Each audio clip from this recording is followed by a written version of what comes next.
Racikan Berita 1. Assalamualaikum warahmatullahi wabarakatuh. Waalaikumsalam warahmatullahi wabarakatuh.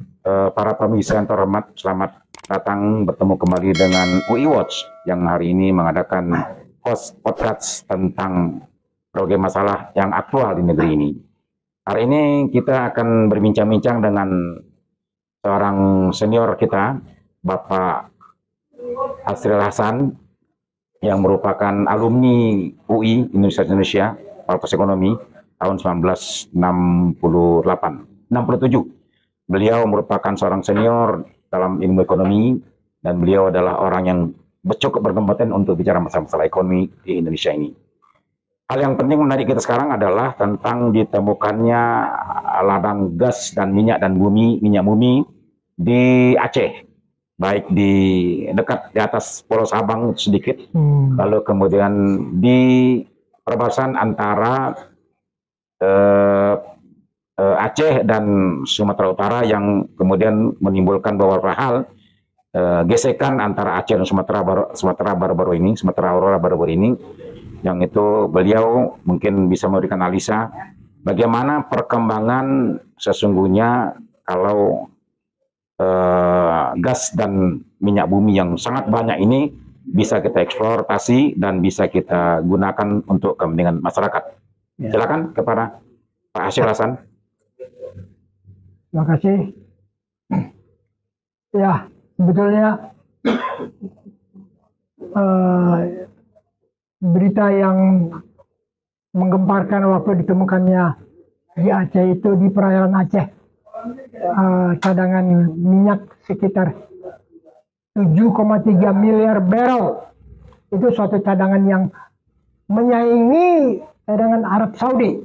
Maka saya pernah membuat podcast 1 tahun 2 tahun yang lalu yang mengatakan bahwasanya ini rahmat Allah yang luar biasa.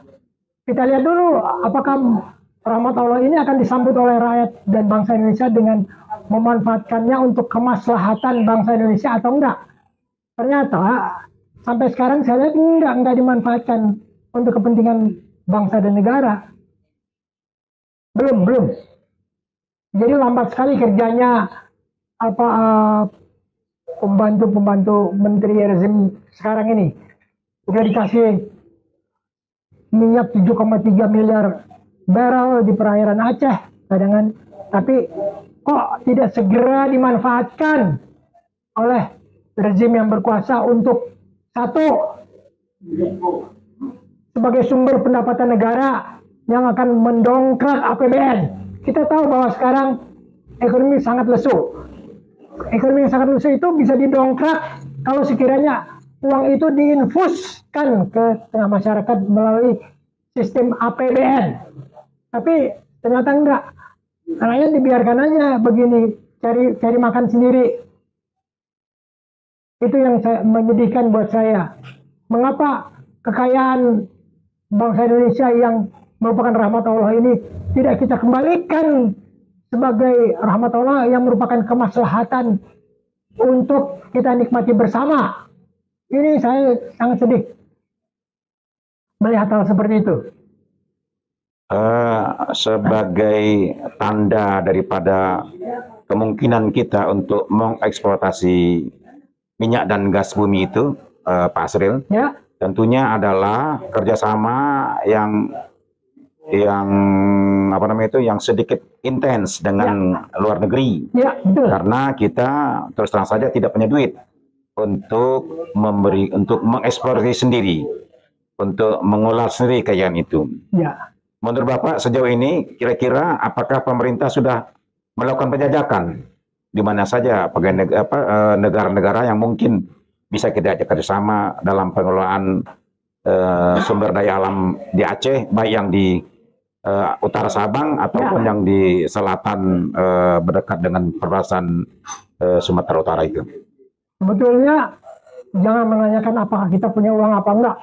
Justru penemuan cadangan minyak sebesar 7,3 miliar barrel itu sendiri sudah merupakan uang kalau kita mau mengerti. Kalau kita mau mengerti dengan akal pikiran yang normal, yang wajar. Tapi kalau kita nggak mau berpikir, ya Sudah akhirnya begini, ya, cadangan tetap cadangan, rakyat tetap miskin. Saya ingin mengatakan bahwa bangsa Indonesia ini sudah 70-80 tahun merdeka, tapi belum menikmati hasil kemerdekaan kita sendiri. Belum. Sebagaimana kita dengar bahwa Ketua Dewan Penasehat Ekonomi Presiden, Pak Luhut, menyatakan bahwa pihak Arab, yaitu pihak dari Qatar dan Uni Emirat Arab, akan melakukan investasi sebesar 4 miliar dolar bagi pengembangan perumahan rakyat di Indonesia. Itu dikaitkan juga dengan rayuan dari pihak Qatar dan Uni Emirat itu untuk bagaimana mereka ikut mengelola cadangan minyak yang ada di Aceh itu. Menurut Bapak bagaimana ini? Ya, kita sering mendengar apa ada gula, ada semut.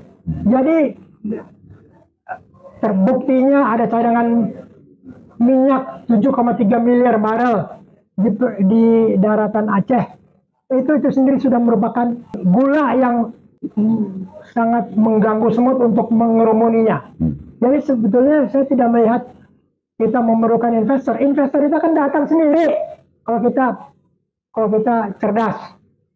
Nah, ini yang saya lihat para pembantu presiden yang bergerak, yang bertanggung jawab di bidang migas ya, itu ya, di bidang ini SDM lah, energi dan sumber daya mineral, itu bidangnya energi dan sumber daya mineral. Saya melihatnya kok kayak tidak terlihat cerdasnya gitu. Oh jelas ada duit, tapi kok masih mikirnya terlalu lama. Kalau kita lihat dia sendiri, pengalaman kita sebagai negara yang kaya sumber daya alam, Pak, itu kan bukan kita contoh adalah tentang Freeport. Di mana Freeport itu sedikit sekali yang masuk ke Indonesia, lebih banyak ke Amerikanya dan lebih banyak di korupsinya. Bagaimana pengalaman Freeport yang mengecewakan dalam tanda petik ini? Kita lihat tentang gas alam yang akan kita eksploitasi yang di lautan Aceh itu dan juga di lautan di selatan Aceh itu. Apakah ini juga akan rawan korupsi atau memang tidak akan kita kelola sampai bertahun-tahun dari sekarang? Yang namanya korupsi sih di mana-mana bisa muncul. Yang namanya dunia. Dunia ini tempat hal yang baik dan yang buruk, ya kan? Tinggal tergantung kita aja yang mau bagaimana memupuk kebaikan dan bagaimana mencegah keburukan seminimal mungkin. Jadi saya ingin mengatakan kalau Freeport itu kita dapatnya sedikit, saya menganggap itu sebagai uang sekolah yang harus dibayar mahal oleh bangsa Indonesia karena kita belum punya pengalaman. Yang satu-satunya orang Indonesia yang berpengalaman pada waktu itu mungkin hanya Profesor Ginanjar Kartasasmita. Profesor Ginanjar Kartasasmita, dia itu orang yang melakukan deal dengan Presiden Freeport McMoran, James Moffett. Nah, jadi Pak Harto nggak tahu apa-apa, itu si Ginanjar Kartasasmita sendiri yang melakukan deal dan dia hanya mendapatkan laporan yang diterima mentah-mentah begitu saja. Saya ingin mengatakan ya itu katakanlah uang sekolah. Setiap hidup kita ini selalu ada sekolah dan uang sekolah. Nah, sekarang apakah pengetahuan kita di bidang minyak memerlukan uang sekolah yang mahal? Jawaban saya adalah tidak perlu. Pengalaman bangsa Indonesia di bidang minyak ya sangat banyak. Saya pergi ke Vietnam, jalan-jalan di pantai di Vietnam itu saya lihat putra-putri Indonesia, insinyur-insinyur tamatan ITB, UI,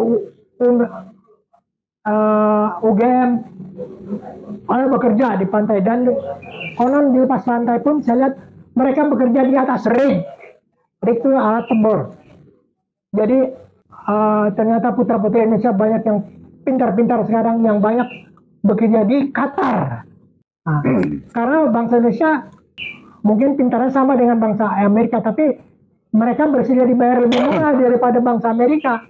Jadi Bapak yakin bahwa minyak kita yang di Aceh dan itu akan dilaksanakan, dikerjakan atau dioperasikan dengan secara baik untuk benar rakyat, atau akan banyak korupsi yang terjadi di sana nanti?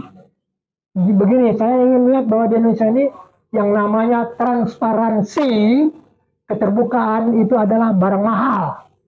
Barang mahal. Ya. Contohnya aja begini. Belum lama ini Menteri Keuangan Sri Mulyani di TV mengatakan Indonesia akan melakukan swasembada pangan dalam waktu 1 tahun. Udah titik, nggak ada penjelasan apa-apa. No further explanation. Saya melihat ini kok Sri Mulyani ngomongnya seperti ngomongnya bukan seperti ngomong sama rakyat. Ngomongnya seperti ngomong mungkin di lingkungan akademis yang orang gampang mengerti. Nggak bisa ngomong sama rakyat. Nggak bisa begitu caranya Sri Mulyani. Sebagai pemimpin, Anda mesti mengatakan kita akan mencapai swasembada beras dalam waktu 1 tahun. But how? Bagaimana cara mencapai itu? Langkah-langkahnya itu yang diperlukan oleh rakyat. Jadi bukan hanya mengatakan kita ingin swasembada beras tercapai dalam 1 tahun. Itu mah ngomongan gombal kalau menurut saya. Jadi sangat memalukan kalau saya melihat ngomongan pejabat kayak gitu.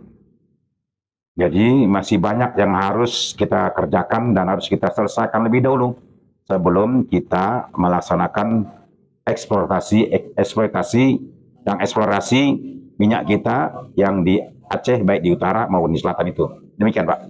Ya, sebetulnya kan tinggal ini kan ya, pertama tadi kalau kita sudah temukan, dibuatkan loh misalnya undang-undang bagaimana mengelola potensi 7,3 miliar barel minyak ini untuk kemaslahatan bangsa Indonesia. How? Bagaimana? Mau dicapai berapa tahun 7,3 miliar barel itu habis disedot dan dimanfaatkan oleh bangsa Indonesia? Sebutkan dong langkah-langkahnya. Jangan ngomongnya ini apa? Sri Mulyani ngomongnya seperti ngomong sama Dewan Guru Besar ya, susah lah. Jadi jangan sebagai pejabat pemerintah jangan cuma ngomong kita ingin ini, kita ingin ini. Yang lebih dipentingkan oleh rakyat adalah how, bagaimana mencapai ini dan itu. Rakyat pentingnya. Saya waktu mendengar Sri Mulyani berkata seperti itu, saya bertanya kepada pembantu saya yang orang Cianjur. Kamu di Cianjur gimana keadaan produksi beras sekarang? Lagi panen, Pak, lagi panen. Terus ada ini nggak berita-berita mau dikasih bibit padi oleh pemerintah? Kenapa, Pak? Ya barangkali saja pemerintah berbaik hati ingin memberikan bibit padi untuk meningkatkan produksi padi. Jadi saya pancing-pancing seperti itu. Jadi sangat disayangkan Sri Mulyani yang seorang doktor ekonomi ngomong seperti itu. Seorang Soeharto yang cuma anak petani tapi pernah mencapai jadi jenderal bintang 4, ngomongnya dengan petani itu sangat enak, sangat komunikatif. Jadi petani itu mengerti maunya Pak Harto itu gimana mencapai swasembada beras. Di zaman Pak Harto swasembada beras dicapai dalam waktu 14 tahun. Tahun 65 PKI dibubarkan, tahun Pak Harto mulai tahun 67 membuat Repelita, rencana pembangunan 5 tahun selama beberapa periode. Tapi di dalam rencana pembangunan 5 tahun itu mungkin tahun 67 apa yang akan dikerjakan dulu? Mungkin pertama-tama memperbaiki bendungan, irigasi dan sarana pertanian. Itu jadi kalau ngomong sama rakyat itu the how. Bagaimana kita mencapai tujuan negara ini? Disitulah arti seorang pemimpin. Pemimpin itu adalah yang pintar membuat planning, mengorganisir orang-orang di bawah dia, kemudian memberikan motivasi supaya bekerja ke arah itu. Jadi seorang pemimpin bukan hanya memerintah saja, tapi memberikan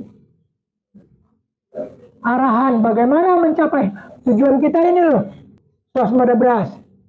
Tapi tahunnya mungkin berapa tahun yang akan datang. Sekarang tahun pertama pemerintah akan memberikan bibit padi kepada petani-petani yang produktif. Petani-petani yang punya sawah akan diberikan bibit padi yang unggul. Bibit padi yang unggul itu yaitu bibit padi yang produktivitasnya per hektar itu sangat tinggi. Oke. Contohnya begini, Jepang itu walaupun negara maju tapi dia menghasilkan beras. Kenapa dia menghasilkan beras?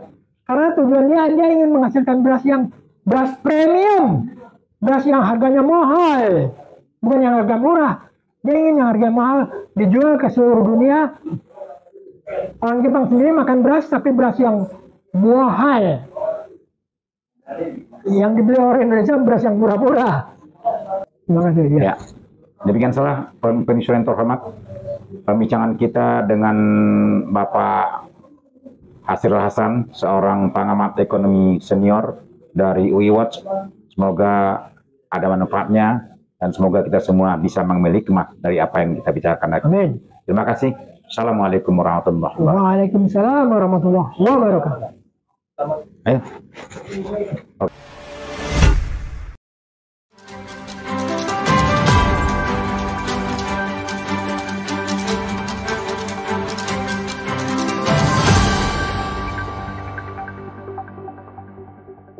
Racikan Berita 1.